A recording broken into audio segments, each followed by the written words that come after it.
राजनीति के चंडूखाना के भाषाई लंपट देश का गृह मंत्री है। अगर लंपटाई की भाषा बोलोगे तो तुमसे ज्यादा बड़ा लंपट हम लोग हैं।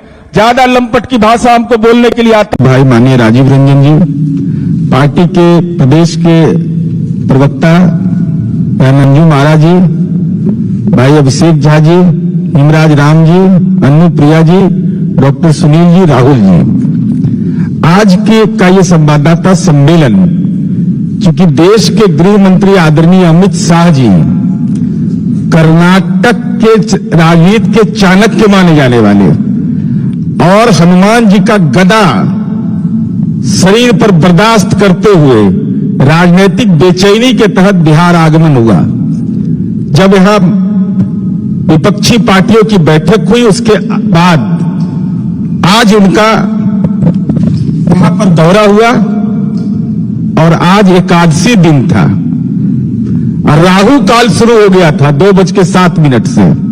राहु काल में इनका भाषण शुरू हुआ, 4:56 तक राहु काल था और आज से लेके 23 नवंबर तक 2023 तक चतुर्मासा है। क्योंकि सनातन धर्म में ये लोग को बताना बहुत जरूरी है। चातुर्मास में यह कहा जाता है कि पर निंदा नहीं करना चाहिए। जो पर निंदा करता है वह महापाप करता है और आज माननीय अमित शाह जी ने ही काम किया। तरी पार देश का गृह मंत्री भाषाई रूप से लंपट हो गया है। मेरा सीधा आरोप है कि राज्य के निर्वाचित मुख्यमंत्री के बारे में जिस ढंग की भाषा का इस्तेमाल देश के गृह मंत्री ने किया है तो मैं सीधे तौर पर कहता हूं अमित शाह भाषाई लंपट है। राज्य के निर्वाचित मुख्यमंत्री के बारे में ऐसी जो टिप्पणी करेगा टिट फॉर टैट जवाब देंगे। जैसी भाषा का आप इस्तेमाल करिएगा। और मां सरस्वती से विनती जरूर करते हैं कि कुछ बुद्धि इन लोग को दीजिए। वो केंद्रीय मंत्री हैं, हिंदू सम्राट, इनको ये भी नहीं मालूम है कि कॉमन सिविल कोड और यूनिफॉर्म सिविल कोड क्या है। कॉमन सिविल कोड कह रहे हैं। अरे भैया, कम से कम उन्मादे फैलाना चाहते हैं तो ज्ञान ले लीजिए ना। यूनिफॉर्म सिविल कोड उसको कहा जाता है। न उसका मसौदा तैयार है न कुछ है, प्रवचन दे रहे हैं। तो कम से कम मां सरस्वती इतना ज्ञान दीजिए कि अरे फॉलोअर न बनना है आपको। और माननीय हमारे राष्ट्रीय प्रवक्ता ने बताया आपको और कितना बड़ा ये महापाप इसने किया है।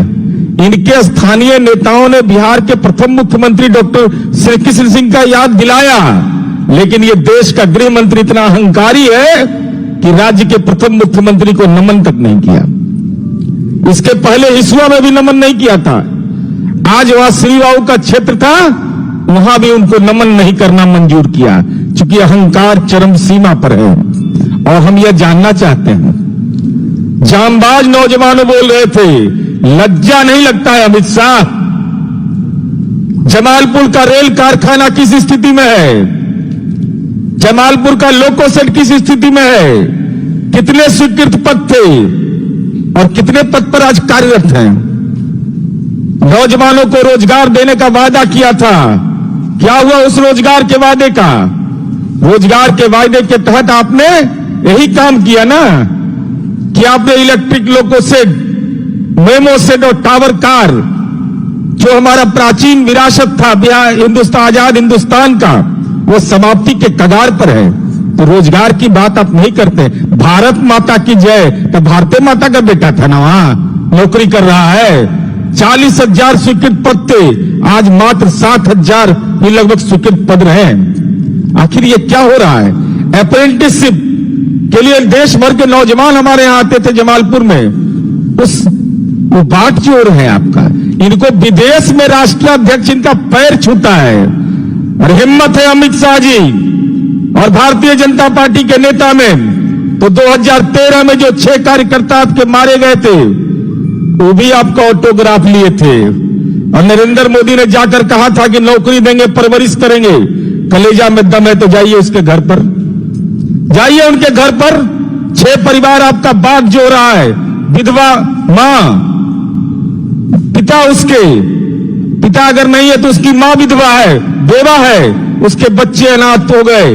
वो बात जो हो रहा है कि नरेंद्र मोदी ने कहा था नौकरी देंगे, आज तक उनको नौकरी नहीं दिया।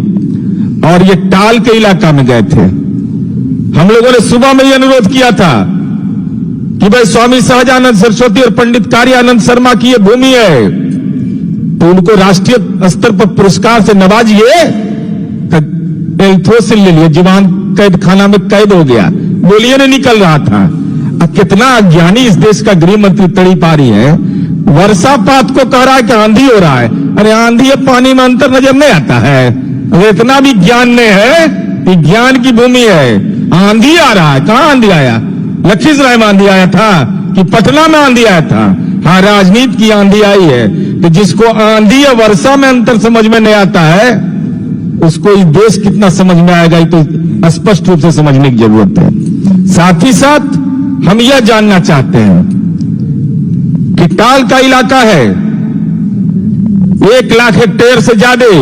आदरणीय नरेंद्र मोदी जी मोकामा गए थे, बाबा परशुराम, बाबा चौवरमल, दिनकर सबकी चर्चा किए, लेकिन टाल के इलाके के लिए 1 रुपया नहीं दिया। और नंबर 2 भी आया तो भी खामोश। नई जुबान चल पाई इनकी कि टाल के इलाके के विकास के लिए। और जंगल राज कहते हो बिहार में, अमित शाह बड़ी ज्ञान के पंडित अगर आप हैं, मैं आंकड़ों के माध्यम से चुनौती आपको दे रहा हूं। ये हमारे आंकड़े हैं, और इन आंकड़े में जब आप हमारे साथ थे और जब महागठबंधन हमने बनाया, चूंकि कानून का राज हमारा यूएसपी रहा है, 22.77% की कमी, हत्या में 32.80% की कमी, सेंधमारी में 24.62% की कमी, चोरी में 10.40% की कमी, और 51% दंगे में कमी, और अपहरण जो शादी विवाह बहुत तरह की घटनाओं में होता है 23.78% की। ये आंकड़े हैं कि जब भारतीय जनता पार्टी हमारे साथ थी, और आज जो दिसंबर 2022 तक अपराध में कमी आई है। लखीसराय में, मुंगेर में कुल संज्ञेय अपराध में कमी आई, हत्या में कमी आई, डकैती में कमी आई, रॉबरी में कमी आई, फिरौती के लिए अपहरण 0। उसके बावजूद ही जंगल राज बोलते हैं।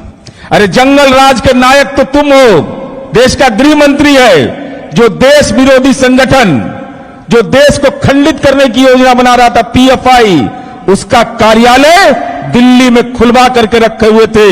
ये अमित शाह से बड़ा कोई देश के अंदर ऐसा व्यक्ति पैदा नहीं हुआ जो देश विरोधी संगठन को भी राजनैतिक रूप से वोट के सौदागर के रूप में पल्लवित और पुष्पित करते रहे। इसलिए हम, आप ज्ञान देखिए इनका। ये मेडिकल कॉलेज खोल दिए मुंगेर में, लाज नहीं लगता झूठ बोलने में?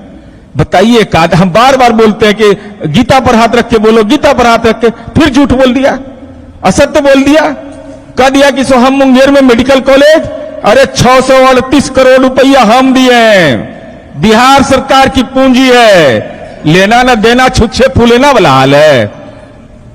कह दिया वीर कुंवर सिंह एग्रीकल्चर कॉलेज हम बनाए हैं, कौन पैसा? नरेंद्र मोदी की, नीरव मोदी, किसका पैसा? ये हमारा है, इंजीनियरिंग कॉलेज का है हमारा। बताइए, इतना लज्जा इसको नहीं लगता इस आदमी को, असत्य बोलते हुए, हिंदूवादी है, कह दिया कि इंजीनियरिंग कॉलेज हमने बनाया है, मेडिकल कॉलेज 638 करोड़ कैबिनेट की स्वीकृति राज्य सरकार ने दिया। अरे और कहा गंगा सेतु पुल, अटल जी का अपमान कर रहे हो। अमित शाह, लज्जा नहीं लगता है? जब माननीय नीतीश कुमार जी राज्य के, देश के रेल मंत्री थे और अटल जी थे देश के प्रधानमंत्री, अटल जी ने उसका शिलान्यास किया था, तो नरेंद्र मोदी के खाता में कैसे आ गया? इसीलिए हमारे आरोप की पुष्टि हुई कि अटल जी का अपमान करना भारतीय जनता पार्टी के मोदी शाह का डीएनए। अब तक तो वीर कुंवर सिंह को दफन कर रहे थे, श्रीबाबू का अपमान कर रहे थे, अब तो अटल बिहारी वाजपेयी को भी इतिहास से दफन करने की तैयारी है भारतीय जनता पार्टी कर रही है। इसलिए हम भारतीय जनता पार्टी से जानना चाहते हैं, वहां के लोगों की आकांक्षा के अनुरूप आप कौन सा, बिहार में टाल योजना है 1367 करोड़ हम लगाए, आपने 1 रुपया नहीं दिया, और कहते हैं कि ये पार्टियों का गठबंधन है, 2004 से 2014 तक 20 लाख हजार करोड़। अरे कायर गृह मंत्री हो, कायर इस देश का प्रधानमंत्री है कि 2004 से 14 तक अगर भ्रष्टाचार की घटनाएं हुई और 2014 से लेकर 2023 तक देश में प्रधानमंत्री भारतीय जनता पार्टी का, गृह मंत्री भारतीय जनता पार्टी का, अधिकतर राज्य का मुख्यमंत्री भारतीय जनता पार्टी का, राज्यपाल मुख्यमंत्री भारतीय जनता पार्टी द्वारा मनोनीत, और तब आप भ्रष्टाचार और आतंकवाद पर अगर प्रवचन देते हैं तो देश का कायर प्रधानमंत्री और देश का कायर गृह मंत्री बैठा हुआ है। भ्रष्टाचार को नियंत्रित क्यों नहीं किया? आतंकवाद को नियंत्रित क्यों नहीं किया?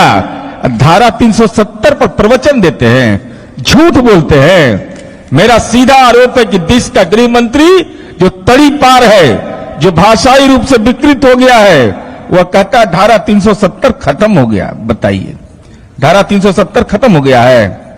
अगर मैं जानना चाहता हूं आदरणीय, जानना चाहता हूं भारतीय जनता पार्टी से कि 370 जे खत्म हो गया? बताओ अमित शाह, पार्लियामेंट के अंदर झूठ बोला है कि देश की जनता के सामने झूठ बोला है आपने। 370 जे के आज कायम है। कर्नाटक आर्टिकल 371 कायम है। Special provision with respect to the state of Nagaland, ये कैसे कायम है? अगर धारा 370 आपने खत्म कर दिया तो 370 जे कैसे कायम है? अरे ज्ञान की भूमि है ये, राजनीति पोस्टमार्टम कर देंगे आपका। झूठ मत बोलिए। हम यह जानना चाहते 371 क्या हुआ? Special provision with respect to the state of Assam. 371C special provision with the state of Manipur, जहां लाचार हो गया यह गृह मंत्री। ये प्रवचन कर रहा है बिहार में अमित शाह। 3 दिन मणिपुर में रहे और मणिपुर में हिंदू मारे जा रहे हैं, लेकिन यह देश का 56 इंच का सीना का राजनीतिक बारिश असफल हो गया। अब बिहार में इनको कानून का राज, जंगल राज नजर आ रहा है। मैं तो चुनौती के साथ कहता हूं, बौद्धिक बहस करिए, ये प्रवचन मत करिए। जिसके मंत्री को यूनिफॉर्म सिविल कोड और कॉमन सिविल कोड में अंतर समझ में नहीं आता है, जिसको राज्य सरकार की उपलब्धि और केंद्र सरकार की उपलब्धि नजर नहीं आती है, जिसको धारा 370 की समझ नहीं हो, वह देश का गृह मंत्री बना हुआ है और भाषाई रूप से लंपट हो गया है। इसलिए सीबीआई, ईडी, आईटी, प्रधानमंत्री, गृह मंत्री से लेकर तमाम आपके पद हैं, और मैं तो चुनौती दे रहा हूं, अमित शाह अगर कलेजा में दम है तो मुंगेर के माननीय सांसद ललन सिंह जी हैं। आपको तो ललन बाबू का फोबिया सवार है, नीतीश कुमार जी का फोबिया सवार है। अरे नीतीश कुमार जी तो विपक्ष की आवाज है। 45 MLA की पार्टी हम, नाको दम कर दिया है सबको। बेचैन है नरेंद्र मोदी, अमित शाह। कोई मध्य प्रदेश में कराता है, कोई केरला जाके कराता है। ये महागठबंधन की ताकत है। तो 14-19 याद था, अब 15 बोलने में लाज लगा। 15 भी बोलते ना कि 2014 में इतना जीते, 2019 में इतना जीते, अब 15 में दे पटका। यही राजनीतिक जन्म कुंडली अमित शाह देखे थे। कहते मुख्यमंत्री जी इतना बजे निकलेंगे, इतना बजे इस्तीफा दे देंगे, बेचारे बैक टू पेविलियन चले गए। इसलिए मेरा सीधा आरोप है कि अमित शाह जी आप हिंदू धर्म के तथाकथित पैरोकार हैं।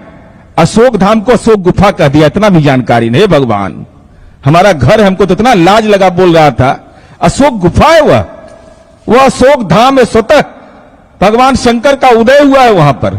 वहां कह रहा अशोक गुफा, तो केदारनाथ का गुफा है वो। मैंने गुफा में जाना चाहते हो? 24 के बाद जो राजनीति के गुफा में जाना है, उसी की तैयारी कर रहे हैं। तो मैं ये सीधे तौर पर कहता हूं, ना इनको अद्यतन जानकारी रहती है। ये राजनीति के चंडूखाना के भाषाई लंपट देश का गृह मंत्री है, जो राज्य के निर्वाचित मुख्यमंत्री के बारे में अपमानित टिप्पणी करे। और मैं आपके माध्यम से भारतीय जनता पार्टी को चेतावनी दे रहा हूं कि खबरदार अपनी भाषा को नियंत्रित करिए, नहीं तो आपका सीबीआई, ईडी, मानहानि, ये सब का कोई अंतर नहीं पड़ने वाला है। अगर लंपटाई की भाषा बोलोगे तो तुमसे ज्यादा बड़ा लंपट हम लोग हैं। ज्यादा लंपट की भाषा हमको बोलने के लिए आता है। इसलिए भाषाई रूप से सुसंस्कृत बनिए।